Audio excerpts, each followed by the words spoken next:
Hello, one and all. Welcome back to Trekyards, your online source for Trek stuff and things. I am your fearless leader, Captain Foley. And I'm his second in command, the incredible Commander Cockings. Welcome back, guys. Thank you for the little plug there, Stuart. That's very good. No problem. Anytime, man. So, Yes. Samuel, if there was something called the Foley maneuver, what would you, as someone who knows me very well, say that it was? I mean, obviously doing your duty, but in the off time, suddenly ordering to go to the best chicken wing place in all the quadrant, have a beer and chicken wing with your crew. I think that's what it would be. That's good. I appreciate that. Yeah, I'd say that's legit for sure. And enjoyable by the entire family. You know, it's just everyone can enjoy the Foley maneuver. You know. That's right. That's right. You too can go out right now or tonight and enjoy the Foley maneuver. There you go. It'll be in your textbooks from now on.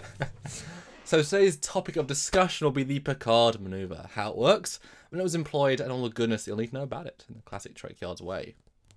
So, isn't the Picard maneuver saying tea, Earl Grey, hot? Yes, but that's not the one we're discussing today. Oh, okay. You mean the wrinkle remover, crisp, clean uniform fixer thingy that he uses all the time? The wrinkle remover maneuver. Right? That's what I thought this was a good episode was going to be on, but no, we are still Trekyards. After all, we love ships. So let's talk about the tactic he made famous against the Ferengi with the Stargazer. You know, the Picard maneuver. Oh, gotcha. All right. That's right. So now we will employ the Trekyards maneuver by saying, on with the show, let's get right into it. First, we will outline the tactic, and then we will go into the details of how and why it worked, as well as the thought process that Picard used to devise this clever and risky action. The Trekyards maneuver, isn't that just bad jokes? Oh, no, that's probably more the Foley maneuver. The actual Foley maneuver. So many. Bad jokes, bad puns. But good scripts. There you go. Oh, see. Yeah. The Picard maneuver, the real one, took place in 2355, while Captain Picard was in command of the Constellation class cruiser, the USS Stargazer NCC 2893. While crossing the Zeta Maxis star system, the Stargazer was attacked by then unknown alien race, which later was identified as a Ferengi and a Ferengi marauder. And on the flip side, the Ferengi sometimes referred to this as the Battle of Maxia. After being heavily damaged by the Ferengi's sneak attack, Picard was desperate, and as a result of this desperation, the Picard maneuver was born. A spur-of-the-moment tactic devised by Picard, who had limited shields and very few weapons remaining. The idea was to suddenly jump to high warp, straight for the enemy ship, and then immediately decelerate. Doing so would make it appear that the ship was in two places at the same time for an instant on the enemy's older-style sensor systems. Taking advantage of this temporary confusion would allow the Stargazer to open fire at the enemy vessel at point-blank range, with its few remaining phasers and photon torpedoes. This proved very successful, as just a short time into the encounter, the Stargazer opened fire and completely destroyed the Ferengi vessel. So that's basically it in a nutshell. Very simple. But now let's look a little more into it and see how and why things worked. In this battle scenario, Picard was presented with a number of options. He could have launched a frontal attack, but this was extremely risky as the ship was already severely damaged by the Ferengi's powerful plasma-based weapons. And besides, they're not warriors per se. I mean, frontal attack doesn't work most times. You need strategy, you know. Yeah. The alternative was to retreat, but Picard realised that the increased manoeuvrability afforded to the Constellation class by the additional warp nacelles gave him a tactical advantage. The Stargazer's sensor scans also revealed a chink in the enemy's armour. The Ferengi marauder appeared not to have the ability to detect objects moving at faster than light speeds, which is actually quite a serious vulnerability and lacking system. Especially for a race that has warp drive. Could have been an old one, an older model.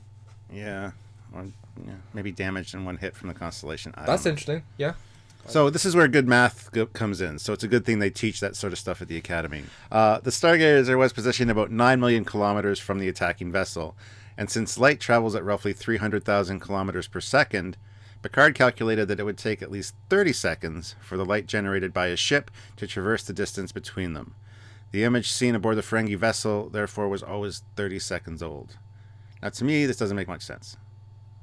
Light travels at that speed at the naked eye. So if you're looking at a porthole or a window, if you can see 9 million kilometers away, you'd see the ship, the image is 30 seconds old. But on the sensors, you would think that their sensors would not be quite that bad. They're sensing stuff immediately around their ship. Then, Yeah, there's no with instant feedback and milliseconds of refresh. yeah. We'll discuss that in the discussion portion after we. It just goes to show that windows as view screens don't work. I'm just saying. You're looking out a window. I'm not going to drop that. The Stargazer engaged its warp drive and accelerated faster than light, but because of the enemy's sensor deficiency, they would not be able to see the Federation ship moving for another 30 seconds. After 15 seconds, the Stargazer had moved within firing range, and because of the proximity to the Marauder, the light from its current position reached the enemy while the light from its old position was still en route, and so to the Ferengi, it appeared to be in two places at once. In effect, the enemy vessel saw a second Stargazer appear, while the first seemed to remain in its original position. The conflicting and rapidly shifting data caused the Ferengi to target and find the wrong vessel, which, to be fair, makes like a 50-50 choice. That could have easily gone the wrong way. Yeah, well, you got to think, too, it looks like another Constellation-class Federation ship is warping in to help. So take out the one that's damaged first, fire on the old one, and then focus on the new one. I mean, that would make the most sense, so yeah. Yeah. And since the Stargazer opened fire as soon as it dropped out of warp, the Ferengi ship had no time to maneuver out of the way before the phasers and photon torpedoes hit. The Ferengi Marauder never witnessed the warp jump of the Stargazer vessel, and less than 20 seconds into the maneuver, it was destroyed from point-blank range by the Federation vessel. This tactic was so effective that it became required reading for students at Starfleet Academy. Now, as the basis of the maneuver was dependent upon the speed of light, this tactic offers no advantage against opponents with faster-than-light detection technology. It should be everybody. Yeah, which I assume the Ferengi corrected shortly after this. Yeah. Exploiting the Ferengi weakness required very accurate timing for the ruse not to go awry. I mean, you're warping at a stationary object. You got to stop in time, right? And as you all know, you can't warp inside of a solar system. Well, you can. It's just not safe, not recommended. Yeah. The warp engines had to be engaged with precision timing so that the USS Stargazer came out of warp before the Ferengi sensors could compensate and realize that the ship even jumped to warp. If not, the Ferengi would have destroyed the Constellation or the Stargazer with their plasma bursts because the Stargazer was heavily damaged at that point. So, in 2364, Lieutenant Commander Data calculated a defense to the Picard maneuver. He theorized that since space contained trace gases, active scanning close by for gaseous compression could serve as an indicator for the actual location of a ship. They'd just use a Picard maneuver, or just sensors. But you know, well, the sensors might have been damaged too. Well, that was part of the episode, I believe. That was the thing. I'm just saying normal sensors as well. This defense was first successfully used when Picard himself attempted to use the Picard maneuver against the USS Enterprise D while under the control of a Thought Maker deployed by Damon Buck. This allowed the Galaxy-class starship to use its powerful tractor beam to safely halt the older Constellation class, limiting its field of fire and not having to fire on it themselves. The Picard maneuver was immortalized in the game Star Trek Online with the release of the Heavy Cruiser refit, which included the Constellation class as a new set of skins. The device, the Warp Burst Capacitor, replicates the move, launching a player 5 kilometers away and renders them unable to be targeted. So, yay. Stowe for the win. So, Stuart, what did you think when you saw this on the screen? Do you recall? And what do you think now? Because, Well, I was first really impressed with it. I thought it was super cool because it makes sense. But I always wondered why, it wasn't used more often by other races and things. I mean, it just makes sense. Having done the research, though, and finding out that they had older style sensor systems makes even more sense. So now it's an interesting maneuver, and not the one that I think I would want to try. But again, it was a desperation, last-ditch kind of thing. Yeah, I feel like when I first saw it, I didn't understand. When you watch that scene again, it's so quick. They don't properly explain it. It's just kind of like, go. Yeah. I remember there's that Star Trek Encyclopedia, which had a CD, and that was one of the clips on it. So I just saw the clip out of context, and it's like, oh no, yeah, I don't know. I feel like it was a lot of luck, because if you can precisely warp jump that close, I mean, that's a hell of a thing. I mean, you're generating a warp bubble, going to subspace, and then just to decelerate straight away. I mean, you're going to cause huge amounts of damage, I would think. Reaction, all your systems being taxed to the limit. You have to decelerate instantly. It's not something I assume most ships could do. I mean, I'm sure the bigger ship, they're less able to do it. The fact they had 4 warp nacelles meant that the stress was less. Older ships, I'm sure, couldn't do it. You know, I mean, the Defiant was able to warp and then warp out, but it was a couple of seconds. I mean, it was more than an instant, you know, and that was still a ridiculous maneuver, and they were lucky that worked, and close to a star. But so I feel like it was a lot of luck as well. Yeah, I would think so. Just a lot of things fell into line for it to work properly. The fact that the Ferengi sensors were so deficient in that way, and yeah, just the fact that they still had warp power, they still have enough weapons to fire at the Ferengi.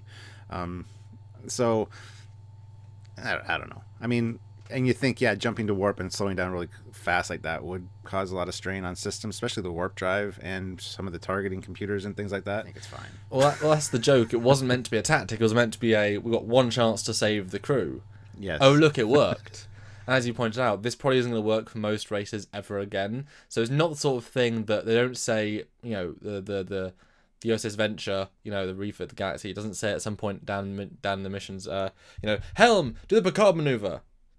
It's not like, you know, evasive maneuver, Kirk Beta. Like it's a very specific thing that doesn't work. So probably so few captains have ever bothered to need to use it that it's a famous success story, but not actually a tactic really to be utilized in any real world situation except like a real extreme.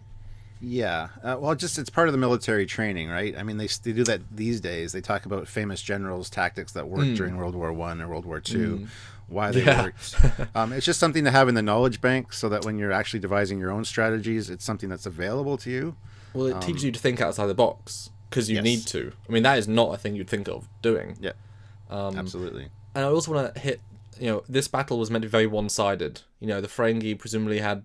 Well, I think the Ferengi were meant to have attacked the Stargazer unaware, so they got that first initial hit. So they might have been evenly matched, but I know from video games and such that phasers are a lot more effective close range. But the idea that they're so much more effective at close range that they can disintegrate the enemy vessel within a couple of seconds, I understand it would take a while to get to them, but if the efficiency level would go so far higher for being that close, why does not every ship just graze every ship? It feels like it should disable the Ferengi, but to be able to destroy them. And photons have no distance, is not a factor, and we don't see enemy vessels be able to shoot torpedoes out of the sky. I'm sure you could, but it's not as, you know, so that wouldn't have been an issue either. So I'm like, it seems a bit strange that it was able to destroy the Ferengi ship instantly. Well, I think too the Ferengi ship was a little damaged, so its shields might have been weakened for sure, and the fact that since Picard was so desperate and they did this, they could have pumped more additional power into the phasers as kind of a last resort as well, to give it more of a punch.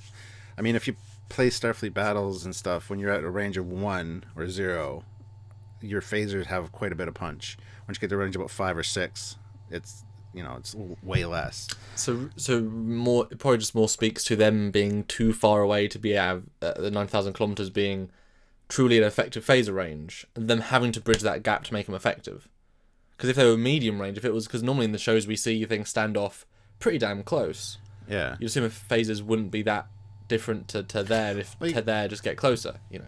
Well, you got to think too. There's something called shield reinforcement, where you pump additional energy into the shield facing your enemy. So if the Ferengi were doing that, they had the forward shield, you know, reinforced. The Stargazer jumped over this way a little bit. If you look at the actual tactics, they came out over this side, so they could have been firing in, you know, shield number 6 instead of shield number 1. Yeah, which was either down because they didn't have enough power to raise it, or it was just a lot weaker because it wasn't reinforced. I mean, that's how Starfleet battles works. You can reinforce your shields and stuff. So, which I think is a tremendous idea. Yeah, so I think that might have had a part to play in it as well. And to be fair, it could be as simple as the phasers punched through the shields and the torpedo went through that little bit of space and that explosion killed the ship, rather than, you know, the fact they were both able to hit the same pinpoint target, because, you know, decent range phasers get less and less accurate, you know. So maybe that combined as well, it was that real pinpoint accuracy. That's what I would imagine, yeah. The shield, as we know, the phasers drop the shields. They're good for energy-based weapons. Are good for taking down the shields, and the torpedoes are for hull impacts to cause maximum damage. So, yeah, that would if they hit the sweet spot. There's always a weak spot on most ships. Yeah. So it could have just been luck again. Because we know there's that ridiculous place on the Enterprise or a Bird of Prey that if you hit it with a torpedo, that all power systems fried. It's like, wow, that's a... If you hit it with a torpedo or a bug ship, you know, it's the same spot. There's a slight weakness in some things, yeah. So yeah, it's a fun maneuver. I think calling it a maneuver is important. It's not the Picard tactic, you know, not the Picard strategy. It's a maneuver. It's something you can do, but it really isn't a tactical thing. I think it's almost, it's like this would be always good for other situations where you need to, proving you can warp inside a system, and like if a ship has visual sensors only, if you can disable a ship's sensors, leave them only with simple visuals, then this sort of thing will be really interesting. You know, it's a, yeah. And how many times have we heard long range sensors are down? So you only got short range sensors. So this would actually work in that case, I think. Maybe, yeah. So yeah, it's definitely a cool tactic, and hopefully you guys learned a little bit about it today. And please join our discussion. Put out your comments down below. How do you think it would work? And how would you have won the Battle of Maxia if you were the Ferengi? If you thought those guys were giving it a bit unfair treatment, you know, a brand new strategy they couldn't fight against, or if you think Picard had another way, go back to the show, look at the clips. How would you win the Battle of Maxia? Tell us in the comments below. Please do. Yeah. And don't forget to like the video, subscribe to the channel, check out our Facebook page, check us out on Instagram, Twitter, all that jazz. We have all that stuff. Check it all out. The link's in the description below. And you can help us with the show as well if you want to learn more tactics from us and other things. History and things. And we're going to look at more maneuvers, absolutely. And if you want to support this show directly, you can look at our Trekyards.com and then click that donate button, give a little bit. We appreciate that. Or a regular donation at Patreon/Trekyards. That's our backbone. You know, think of us like your Netflix or your Hulu or your Amazon Video, and you check us out every day, every week. You want to support a little bit to help the show, please do. And believe me, it's really integral. So if you can, please do. And thank you in advance. And we look forward to producing more great content for you in the future. Like next week, because there'll always be one next week. That's right. There's always a next week, guys. There's always next week. Plus, there's a lot of past weeks. Go check those out as well. Yeah. Those are required reviewing. Go watch those. To see more of the Trekyards maneuver. That's right. So until next time, and a new Trekyards maneuver, I'm Captain Foley. And I am Connor Holmes. Bye, guys. Bye, everybody.